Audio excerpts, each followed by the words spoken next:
మీరు సంగారెడ్డిలో ప్రజల కష్టాలు కళ్ళతో చూసి తిరిగి రాత్రింబవళ్ళు అన్నీ చూసి అబ్జర్వ్ చేసి కౌన్సిలరు, మున్సిపల్ చైర్మన్, 3 సార్లు ఎమ్మెల్యే. అవును. మొన్న ఆల్రెడీ కాంగ్రెస్ గవర్నమెంట్ వస్తుందనే ఇంప్రెషన్ ఉంది రాష్ట్ర వ్యాప్తంగా ఎలక్షన్కి ముందు నుంచి. ఈ టైంలో మరి సంగారెడ్డి జనాలు ఎందుకు మిమ్మల్ని ఓడించారు? ఏం జరిగింది 4 రోజులు? ఒకటి సరే, ఇప్పుడు జనరల్గా నేను ఆ 10 ఏళ్ళ గవర్నమెంట్లు ఉన్నప్పుడు నేను ఒక డ్రింకింగ్ వాటర్ నేను ఒక సంగారెడ్డితో చెప్పిన నీకు. నేను సంగారెడ్డితో పాటు సదాశివపేట, కొండాపూరు, సాస్పేట్ టౌను, కానీ టౌన్లో పనులు చేయలేదు, టైం సరిపోలేదు. టెండర్లు అయినాయి, అది తర్వాత నేను ఓడిపోయినా.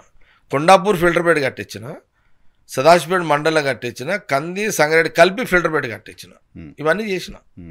ఇది మంజీరా వాటర్ డ్రింకింగ్కి. ఓవరాల్గా ఈ 150 అది 40 50 అనుకుంటే కూడా 400 కోట్ల 500 కోట్ల ఫండ్ తెచ్చిన దానికి. ఈ నేషనల్ హైవే గంగారాం నుంచి ఇవన్నీ అప్పుడే మనకు జరిగినాయి. 4 lane line Nanded highway IIT అప్పుడే వచ్చింది, అగ్రికల్చర్ యూనివర్సిటీ అప్పుడే వచ్చింది, ఇవన్నీ అప్పుడే కదా. ఐఐటి మేజర్ 3 ముఖ్యమంత్రులే అంతా. ఇది రాజశేఖర రెడ్డి గారు, రోషే గారు, కిరణ్ కుమార్ రెడ్డి గారు, ఇదంతా 10 ఏళ్ళలో కాంగ్రెస్ గవర్నమెంట్లోనే. ఎన్ని ఏళ్ళని చేసేసి ఐఎమ్ సాటిస్ఫాక్షన్, పబ్లిక్ కూడా ఓకే. కానీ మర్చిపోతారు కదా నరసింహరావు, నిన్నటిదే మొన్నటిదే, ఈరోజు పోతే మళ్ళీ రేపటిది, ఇవన్నీ మామూలే ఇదంతా. అంటే నేను 5 సార్లు నిలబడ్డప్పుడు 3 సార్లు నన్ను గెలిపించారు. నేను సాటిస్ఫాక్షన్, ఐఎమ్ హ్యాపీ. పరిపాలన పని కూడా నేను సక్సెస్ అయ్యాను. దాని మీద ఎవరు నా మీద కామెంట్ చేసే అవకాశమే లేదు. నెంబర్ 1. నాది కూడా ఒక్కోసారి ఏముంటుందంటే, నా మైండ్ ఒక్కోసారి నేనే ఆలోచన చేస్తుంటా. నాకు ఇప్పుడు నేను ఎగ్జాంపుల్ చెప్తాను నీకు, నేను ఇలా డీటెయిల్ చెప్పా. ఒకటి ఎగ్జాంపుల్ చెప్తా. నేను నెగిటివ్ ఎప్పుడన్నా మనం ఎన్ని చేసినా నెగిటివ్ అనేది భూమి మీద న్యాచురల్గా ఎక్కువ అట్రాక్షన్ ఉంటుంది దానికి. మొన్న దాంట్లో కూడా కొంత కామెంట్స్ చూసి నాకు కొంత ఇబ్బందిగానే ఉండే. నాకేమనిపించిందంటే బెటరు ఈసారి పోటీ చేయకుండా ఉంటే బెస్ట్ ఏమో అనిపించింది నాకు ఫస్ట్, నాకు ముందు. అని నా భార్య నిర్మలని అడిగిన, నువ్వు పోటీ చేయరాదు ఈసారి అన్న. నాతోడు కాదు అన్నది. నా కూతుర్ని అడిగిన, జయరెడ్డిని, పోటీ చేయరాదమ్మా అంటే, ఆమెతోటినే నేను నిలబడని చెప్పింది. మనోళ్ళని కూడా అడిగిన, మా ఆంజనేయుల్ని, సిఐటిని, ఆలయాలని అడిగిన, మీరు ఎవరైనా ట్రై చేస్తారా అంటే, మాతోడు కాదు అన్నారు. నేను ఇక నిలబడక తప్పలేదు, అయిపోయింది. అంటే ఓకే, అంటే నేను ఎక్కువ దాంట్లో పోను. లాస్ట్కు నేను రాహుల్ గాంధీ గారి సభ అయిపోయిన తర్వాత నేను క్లారిటీ ఇచ్చేసిన. రాహుల్ గాంధీ గారు ఆయన ఓన్ చేసుకొని నాకు ప్రాధాన్యత ఇవ్వడం. జనరల్గా ఏంటంటే జగ్గారెడ్డి సంగారెడ్డి రాకపోయినా జగ్గారెడ్డిని గెలిపించుకోవాల్సిన బాధ్యతగా ప్రజలు ఉంటారని నేను అనుకున్నా. నాకేమో ఈ పోలింగ్ రోజు ఓట్లు అడిగా పోను నేను, నా ప్రాబ్లం అదొకటి. ఎప్పుడు పోరా? అప్పుడు 2004, 9, 14, 18 నేను ఎప్పుడు పోలే. పోలింగ్ రోజు పోను, బూత్ల దగ్గర పోను నేను. జనరల్గా క్యాండిడేట్లు ఎవరైనా కానీ కనబడతారు కదా, కనబడితే కొంత ఓటర్స్ మారుతారు. నాకు మొదటి నుంచి లేదు అది. ఎందుకు పోరు? నాకు అది ఏమో మరి అది అలవాటు అట్లా అయిపోయింది నాకు. అది నేను ఒకరోజు ముందే వెళ్ళిపోతా క్యాంప్లకేంచి, 1 డే బిఫోర్ వెళ్ళిపోతా. ఏది మనకు ఎల్లుండి పోలింగ్ కదా, ఈరోజు 5 గంటలకు అయిపోతుంది కదా, ఇక నేను 5 గంటలకు క్యాంపెయిన్ క్లోజ్ అవ్వగానే మీరు నేను ఇక బయటికి వెళ్ళిపోతా, హైదరాబాద్కి వచ్చేస్తాను. ఉండరు అసలు, ఇక నేను ఉండాడు. ఇక ఎప్పుడు అంతే 2004లో నేను ఎప్పుడంటే ఇంకొక 15 నిమిషాలు అయితే 5 అయితే 5కి 15 నిమిషాల ముందు నేను ఓటు వేయాలి కదా, డైరెక్ట్గా ఆడికి వెళ్ళిపోయి ఓటు వేసి మళ్ళీ వెళ్ళిపోతా. నేను వచ్చేది తెలియదు, పోయేది తెలియదు ఎవరికి. నేను ఎలక్షన్ ఒక్క మున్సిపల్ చైర్మన్గానే అట్లా ఫైట్ ఇచ్చిన, కానీ నేను 5 సార్లు పోటీ చేసినప్పుడు ఎప్పుడు కూడా నేను బూతులలో పోలే. ఆ రోజు మున్సిపల్ చైర్మన్గా ఉన్నప్పుడు ఈరోజు గెలవాల్సిందే లైఫ్ అండ్ డెత్ అనుకున్న స్పిరిట్ మొన్న పోటీ చేసినప్పుడు లేదు మీకు? అచ్చే మొన్న ఏమైందంటే ఇక నేను చెప్తే కదా, నాకేమో ఈరోజు 5 గంటలకు టైం అయిపోతుంది, నేను ఆపేస్తా. ఇక మళ్ళీ పోను మనోళ్ళే చూసుకుంటారు అంతా. పైసలు ఉన్నా లేకున్నా వాళ్ళ తిప్పలాలు వాడతారు. మొన్న కూడా పైసలు లేవు కదా, కొంత పార్టీ ఫండ్ ఇచ్చింది. నా జీవితం మొత్తంలో ఫస్ట్ టైం అప్పు చేయలేదు ఎలక్షన్లకు. మొన్న పార్టీ వాళ్ళే ఇచ్చారు, కానీ వాళ్ళు పెట్టే పైసా కాదు కదా. అదేదో ఎలక్షన్ నడపడానికి ఇస్తారు, కానీ వాళ్ళు ఎగ్దాం 60 కోట్లు అంటే మనం ఎక్కడికి కింద ఇస్తాం 60 కోట్లు. 2 కారణాలు. నేను పెట్టిన డబ్బుకి వాళ్ళు పెట్టిన డబ్బుకి నేను చారాన పెడితే ఖర్చు, వాళ్ళు నా మీద బారాన అంటే రూపాయి 3 times ఎక్కువ 3 times ఎక్కువ పెట్టారు. వాళ్ళు 1 month ఒక తీరు క్యాంపెయిన్ చేశారు. 29-30 ఒక తీరు చేశారు. దాని కూడా 29-30 ఒక 20-25 కోట్లు పెట్టి ఉంటారు వాళ్ళు. పెట్టారు. ఈ 20-25 కోట్లు ఎప్పుడైతే పెట్టారో అది 29th రోజు స్టార్ట్ చేశారు. అది 30th రోజు కంటిన్యూ చేస్తున్నారు. నేనేమో ఫీల్డ్లో ఉండ కదా. మా కూన సంతు నాకు ఫోన్ చేసిండు, అన్న డబ్బులు వంచుతున్నారన్న, 1000, 2000, 3000 ఇస్తున్నారన్న, అన్ని బస్తీలలో ఇస్తున్నారు, ఏం చేద్దామన్నా నన్ను అడిగాడు. నేనన్నా చెప్పురా నీ ఆలోచన ఏంద్రా, మనదైతే డబ్బులు లేవు, మనదైతే పైసలు అయితే లేవు. ఇక నేను ఎప్పుడు పెట్టినా ఈ పండుగల బొబ్బాలకే అయిపోతున్నాయి, నా అప్పులు సప్పులు వీటికే సరిపోతున్నా. ఈ సంవత్సరానికి అయ్యే పండుగలు ఖర్చు నాకు 50-60 కోట్లు ఈజీగా అది పోతున్నాయి, 50 కోట్లు అవే పోతున్నాయి. అదే సగం అప్పు అట్లనే ఉంటుంది. మనకేం ఎక్కడికేం తెస్తాం పైసలు, మనం వాళ్ళ వీళ్ళని అడిగే అలవాట్లేదు, నేనేం డొనేషన్లు అడిగే అలవాట్లేదు. పోనీ ఎవరైనా రియల్ ఎస్టేట్ వాళ్ళు ఉంటే నేను వాళ్ళను అడగలేను, నాకేమో ఇచ్చే చెయ్యే కదా. అప్పు చేస్తా ఎంతంటే అంత, కానీ మనం వాడిని దానం అడగము, డొనేషన్లు అడగం. మనం ఎవరైనా అడిగితే అప్పే అడుగుతా నేను, అంతే. ఎప్పుడైనా కలిసి వస్తే రియల్ ఎస్టేట్ మళ్ళీ అప్పులు కడతాం, అది వేరు. ఏం చేద్దాంరా సంతు మళ్ళీ చెప్పురా ఏంది కథ అని చెప్పిన. లేదన్నా మేము చెప్పు నీకేమనిపిస్తుంది ఫీల్డ్ అంటే, అన్న డబ్బులు అయితే అన్ని వార్డులలో నడుస్తుందన్న, ఇక ఒకటే దారి ఉంది అని అన్నాడు. ఏంద్రా మరి అంటే, లేదన్నా నేను నీకు అడగలేదు, నేను అడగకుండానే ఒక వార్డులో పోయినా, అక్కడ పంచుతున్నారు వాళ్ళు, పంచుతుంటే నేను జస్ట్ ఇట్లా ఆపడానికి ట్రై చేసిన ఒక వ్యక్తి దగ్గర. వాళ్ళు ఒకరిద్దరు ఏమన్నారంటే, అన్నా మా కడుపు ఎందుకు కొడుతున్నావన్నా పబ్లిక్ అన్నారు అన్నాడు, చెప్పినాడు. ఒక్కరిద్దరినే ఆపినన్నా పంచకుండా. ఆపంగానే వాళ్ళు ఇట్లా అన్నారన్న, మా కడుపు ఎందుకు కొడుతున్నారు మీరు అని వాళ్ళు అన్నారన్న. అనగానే నేను ఏం అనకుండా మీకు ఫోన్ చేస్తున్నా, మీరు ఏం డైరెక్షన్స్ ఇస్తారో దాన్ని ఫాలో అవుతామన్నా అని అన్నారు. నేనన్నా ఇప్పుడు వాళ్ళు పెద్ద మొత్తంలో ఒక 20-25 వేల మందికి ఏదో డిజైన్ ఉన్నట్టుంది కదరా, మరి సరే ఇక వాళ్ళు ఇప్పుడు జనాల తప్పనలేము, ఇచ్చటోని ఎవరిని తప్పనలేము, ఎవరిని తప్ప అంటాం. ఇప్పుడు ఇచ్చటోంది తప్ప అనలేము, వాన అవసరం వాడు ఇస్తున్నాడు, జనాలు తీసుకోవద్దని మనం అదేం తప్పట్లేము. పాపం వాళ్ళ 1000-2000 వాళ్ళ పాపం వాళ్ళ పరిస్థితి ఏందో, వాళ్ళ బలహీనత ఏందో. ఇక సంతు ఇక మనం గెలవడానికి వాళ్ళెవరో కడుపు కొట్టి మా కడుపు కొడుతురని అని వాళ్ళు అన్నప్పుడు నీకు క్లారిటీ రాలేదారా? ఇప్పుడు నేను నీకు ఆర్డర్ ఇస్తే నువ్వు పోయి అందరినీ అన్ని బూతులలో వాడతారు, పంచకుండా చేస్తావు.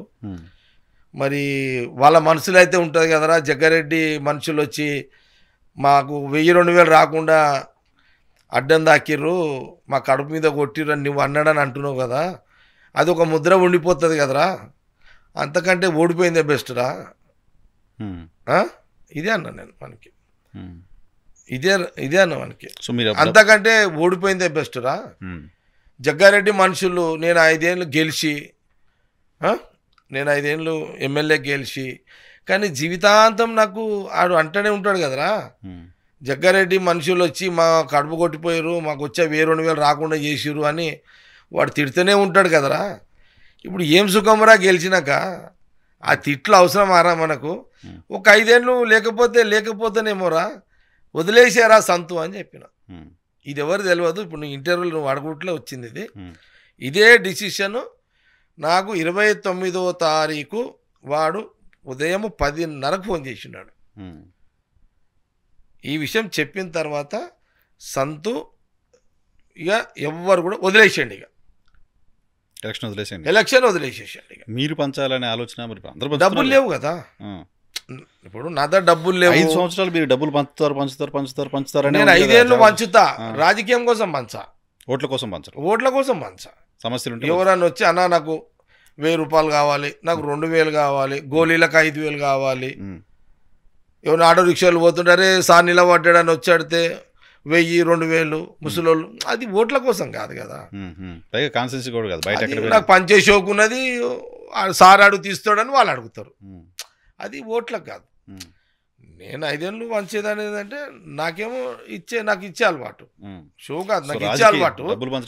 వాళ్ళకేంది సార్ అడిగితే ఇస్తాడని వాళ్ళకి తెలుసు, ఇది ఓట్లకు సంబంధం లేదు. ఇక పండుగలకు ఖర్చు పెట్టేది ఓట్లకు సంబంధం లేదు.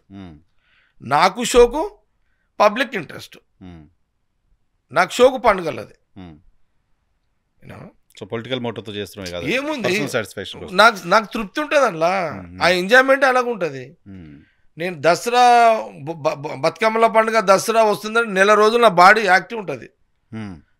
ఎందుకు యాక్టివ్ ఉంటుంది? నేను మా సేటు మాకు ఎన్ని తిప్పలు ఉంటాయి, పైసలు ఉన్నాయి, అప్పు చేయాలి. సుజాత సౌండ్ కుమార్ అన్నని ఇప్పటికీ డ్యూస్ బాగానే ఉంటాయి ఆయన దగ్గర, అంతా ఓ 20 ఏళ్ళ ప్రయాణం కదా.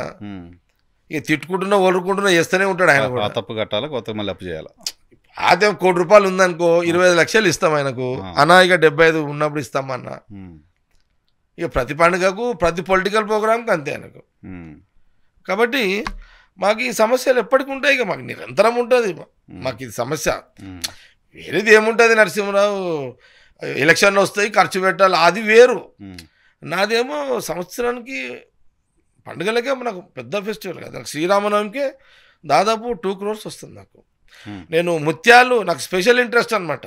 నాకు ముత్యాలు ఇంట్రెస్ట్ ఏంటంటే భద్రాచలంలో దేవునికి తలంబ్రాలు వస్తారు కదా, అక్కడ బియ్యము కొంత వస్తారు, వాళ్ళు ఏం చేస్తారు ప్యాకెట్లలో ఒక ముత్యం వేసి పంచుతారు. నా ఇంట్రెస్ట్ ఏంటంటే దాదాపు 200 కేజీలు 200 కిలోల ముత్యాలు, దాదాపు 70 lakhs అవుతుంది నాకు. ఆ 200 కేజీలు మొత్తం నేనే దేవుని మీద వస్తా. మా సిద్ధాంతం మహేష్ సిద్ధాంత్ గారు, మదనానంద స్వామిజీ గారు వస్తారు కదా, మా బ్రాహ్మణులు ఉన్న మా మానిక వాళ్ళంతా మా బ్రాహ్మణులు అందరూ నేనే వస్తా. నాకు తృప్తి ఉండాలి అట్లా. ఫస్ట్ ఆ ముత్యాలన్నీ దేవుని మీద మొత్తం, అంటే ప్రతి ముత్యం దేవునికి అంటిస్తా. ఆ 200 కిలోలు అంటించి మళ్ళీ అవి పోయి 6 గంటలకు కళ్యాణం అయిపోతుంది కదా, అవి తీసుకుపోయి లోపల గుడిలో పెట్టి మదనానంద స్వామి గారు కొంతసేపు ఉంటారు. ఒక్కోసారి అయితే ఆయన సాయంత్రం 6 గంటల నుంచి రాత్రి 1 గంట దాకా తలంబ్రాలు, 1 గంట దాకా వస్తారు జనాలు. ఇక అందరికి పంచుతారు, అందరికి ఆయననే ఇస్తాడు, గుప్పడి ఇస్తుంటాడు ముత్యాలు. అట్లా ఆయన ఈ మధ్యలో కొంత బయట తిరుగుతున్నాడు మహేష్ సిద్ధాంత్ గారు, ఎవరు మదనానంద స్వామి గారు, మహేష్ సిద్ధాంత్ గారు ఉంటారు. ఇక లేదంటే మా పవన్ పంతులను మా గుడి పంతులు సంపత్తాను వీళ్ళందరూ ఉంటారు అనమాట.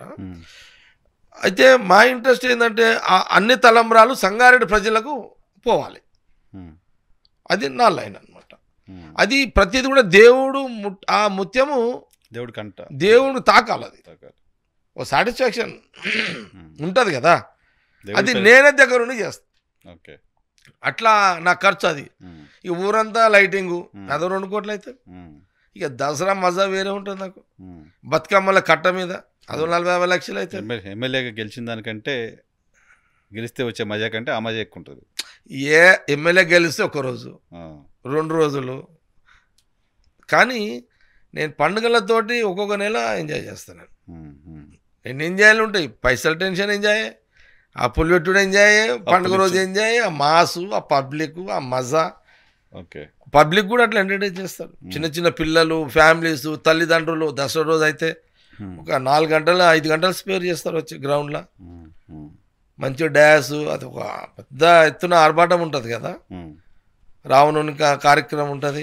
కాబట్టి ఎట్లా చూసుకున్నా అది అంత మనము పాలిటిక్స్ సంబంధం లేదు అది. కాబట్టి అయితే ఆ రోజు ఇక సంతు అన్నాక నేను డిసైడ్ అయిపోయాను, ఇక అరే వద్దురా, ఒక వ్యక్తి అన్న ఇప్పుడు శ్రీరామచంద్రుడు ఒక శాంపుల్ మీదనే సీతమ్మ వారి మీద డిసిషన్ తీసుకున్నాడు. అర్థమైంది కదా. ఒక వ్యక్తి సీతమ్మ తల్లి మీద ఒక అభియోగాన్ని పెట్టిండు. ఆ రోజు శ్రీరాముడు కూడా ఒక్కడే కదా అన్నదాన్ని లైట్ తీసుకోలే. అది ఒకడు అన్నాడు కాబట్టి తెలిసింది. అట్లా ఎంతమంది అనుకుంటున్నారు. అందుకే ఆ లైన్ తీసుకున్నాడు. కాబట్టి హిస్టరీలా నిలిచిపోయింది అది. లేకపోతే ఆయన ఒక్కడే కదా అన్నది అంటే ఈరోజు హిస్టరీ లేదు.